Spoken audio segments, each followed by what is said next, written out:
వివేకానంద రెడ్డి గారు is no more అని చెప్పి అన్నారు. అంటే ఇంక వెంటనే మేము లేచి వచ్చేసినాము. Your all shocked, we got up and came back అన్నాం. అసలు వాళ్ళు హార్ట్ అటాక్ ఇంకొకట అని నన్ను అడగాలేదు, చెప్పలేదు. And SP was so decent. ఆయన అన్నాడు, సార్ ఇది మీ ఇష్టం, దేర్ ఇస్ నో కంపల్షన్, మీరు చెప్పింది నేను రికార్డ్ చేసుకోవాలంటే నేను రికార్డ్ చేసుకుంటాను అని.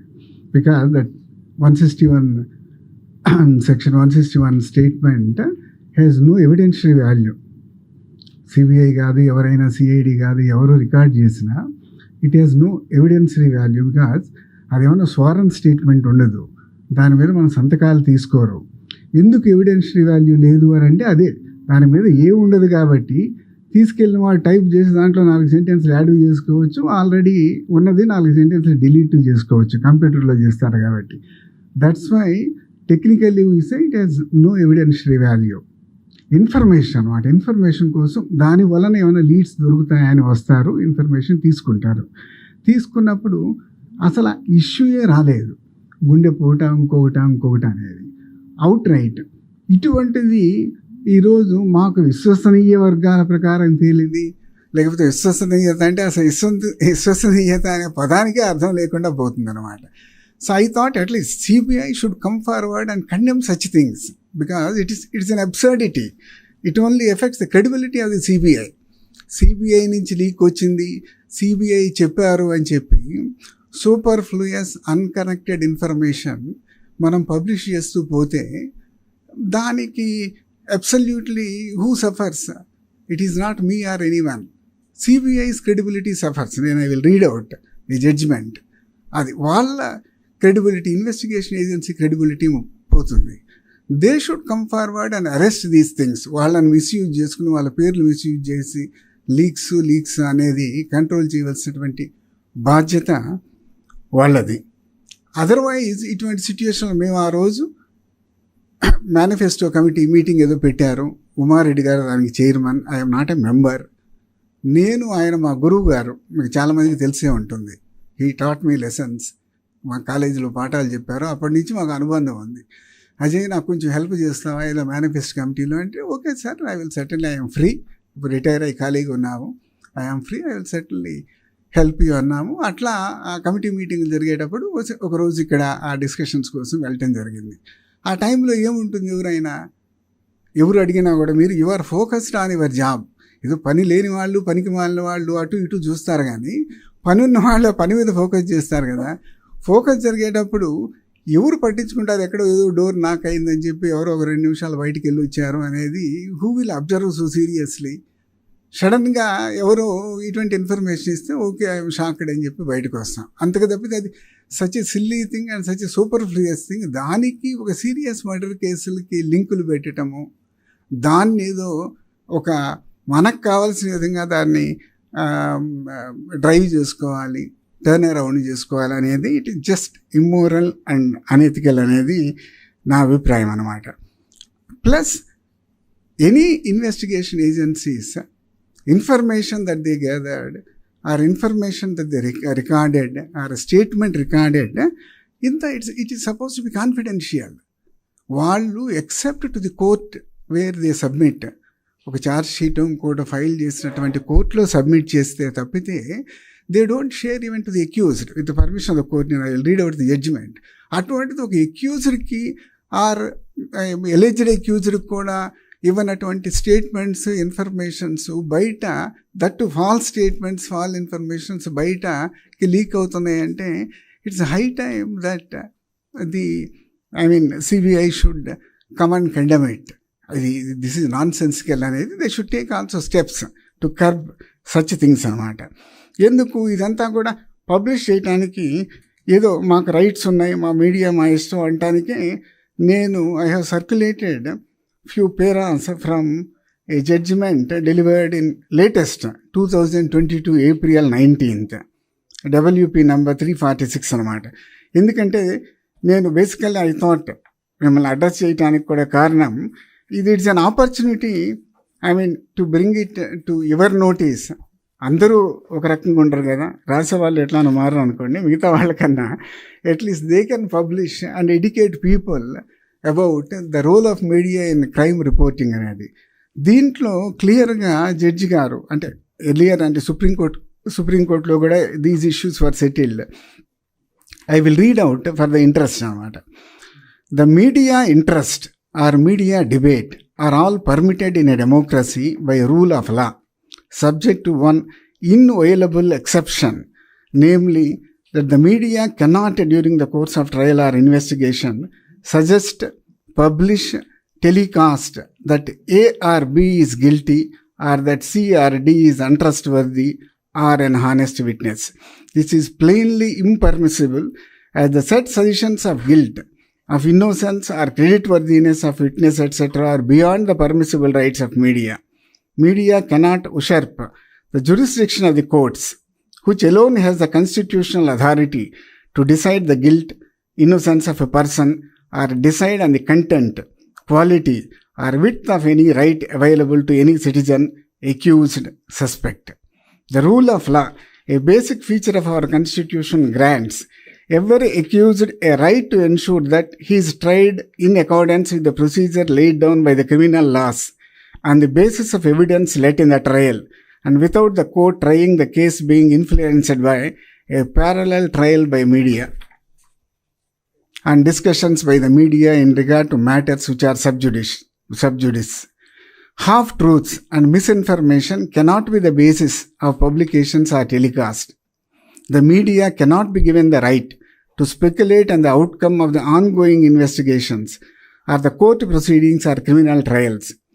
Publication of leaks from the investigation agencies and to level allegations against individuals based on such leaks are not protected by the freedom of press under Article 19A of the Constitution, and it cannot be a defense that what was telecast was the allegation based on the prima facie findings of an investigation agency, or worse, on the basis of suspicions of an investigation agency. As far as criminal trial is concerned, any reporting beyond the factual statement of what has transpired in a courtroom can be curbed in a given case.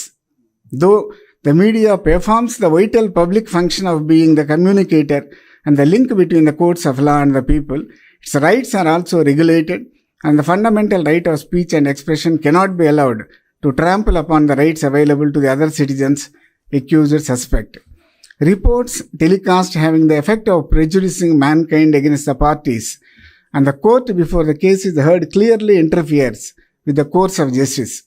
A larger negative impact to a trial by media, a more subtle one, which often goes unnoticed, also needs a mention. In a trial by media, which apart from adversely affecting the rights of the accused for a fair trial, has immense power to influence public opinion. A perception is created for or against the accused in the mind of the layman, so much so that when a judge passes a verdict which may be totally against the layman's perception, it causes him to distrust the integrity of the very legal system. The time-tested system of arriving at the conclusion of guilt on the basis of legal evidence need not always be a concept which is familiar to a person untrained in law. Such persons are more comfortable with the version that the media has given him. This loss of faith in justice delivery system is aggravated when the judge, not the judgment itself, is subjected to media criticism. In such cases, trial by media results in denigration of the justice delivery system, which without doubt is the very foundation of the rule of law in any democratic setup. The code, that is CRPC, the code only directs the investigation officer to transmit to the magistrate a copy of the entries in the case diary, and when even the accused is not entitled to get the copy of any of the documents except remand report at that stage, it is difficult to comprehend as to how any other person, citizen, media can get copies of the details which even the accused is not entitled.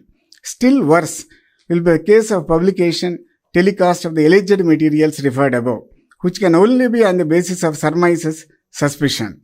During the course of investigation, the investigation agency is not allowed to divulge the details of investigation of any crime to the public at large on 3 counts, namely principle, authority, and propriety.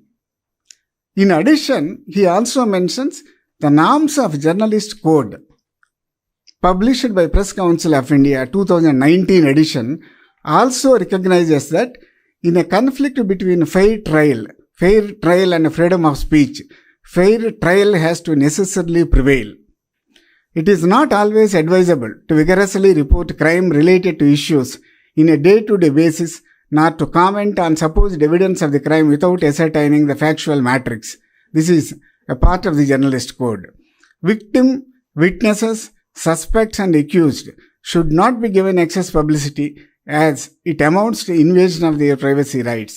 The media is not expected to conduct its own parallel trial or foretell the decision, putting undue pressure on the judge, the jury or the witnesses, or prejudice a party to the proceedings. It's the latest judgment. And it clearly says that minimum discipline, minimum code of conduct is essential for a journalist or media. CBI officer SP మా ఇంటికి వచ్చారు, నాతో కాసేపు discuss చేసినాడు. Voluntarily నేను ఇచ్చిన information తీసుకున్నాడు. It's not a sworn statement, it's not a ఎక్కడ సంతకాలు పెట్టిన స్టేట్మెంట్ కాదు. As I mention, it has no evidentiary value. అది కూడా ఆయన సార్ తీసుకోమంటే తీసుకుంటాను, లేకపోతే అక్కర్లేదు అని. నేను if I wanted to avoid I could hotel, నాకేం గుర్తులేదండి వెళ్ళిపోమండి అంటే ఏం చేస్తాడు? చేయగలిగింది ఏమీ లేదు. సో నేను అంటుంది, మా నలుగురైనా నేనైనా ఇంకొకరైనా, it's coincidentally that day meeting was going on, అక్కడ ఉన్నాము. It is immaterial and irrelevant to the case. Case is a serious case of murder. దానికి ఎక్కడో ఏదో మీటింగ్ జరిగితే ఆ మీటింగ్లో కూర్చుని ఉంటే మీరు ఏంటి అక్కడ రెలవెన్సీ ఏంటి చెప్పేది? మీకు ఏ టైంలో తెలిసింది అంటారు. ఎవరికి గుర్తుంటుంది? ఏమో సార్, ఒక మీటింగ్ మనం వాచ్లు చూస్తూ కూర్చుంటామా, టైం చూస్తూ కూర్చుంటామా? మీటింగ్ మొదలైన తర్వాత ఒక గంటన్నర 2 గంటలకు ఏదో చెప్పారు అని చెప్పి అంటే అంతకు తప్పితే ఏముంది? In what way it's relevant, in what way it's credible evidence? ఏమీ ఉండదు కదా. దాన్ని అదేదో పెద్ద సీరియస్ ఇష్యూ కింద ఒక what I can say investigation మనం చేసి ఏదో గొప్ప ఇది అనర్థ చేసిన విధంగా ఫ్రంట్ పేజీలో ఫోటోలు పెట్టి రాయటం అంటే ఎంతగా మనము we are basically degrading our selves అనేది I thought I would bring it to your notice. CBI should have come forward to condemn this. నేను జడ్జిమెంట్ చదివినాను కదా. It's CBI's role also to prevent such leaks, to ensure that